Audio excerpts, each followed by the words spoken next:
Boeing has agreed to plead guilty to a criminal fraud conspiracy charge to resolve a U.S. Department of Justice investigation linked to two 737 MAX fatal crashes. The plea, which requires a federal judge's approval, would brand the plane maker a convicted felon.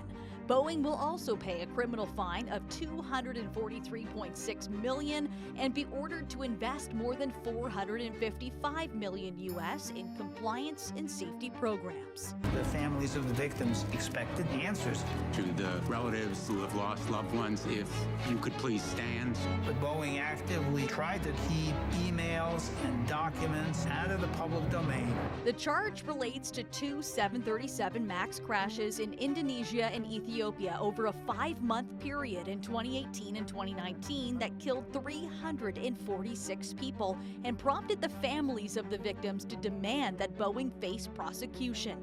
The outgoing CEO addressing those families last month during a committee hearing. And I apologize for the grief that we have caused. And I want you to know we are totally committed in their memory to work and focus on safety. But lawmakers for some of the relatives of those who died in the two crashes have said they will ask the judge to reject this agreement, one lawyer calling it a sweetheart deal.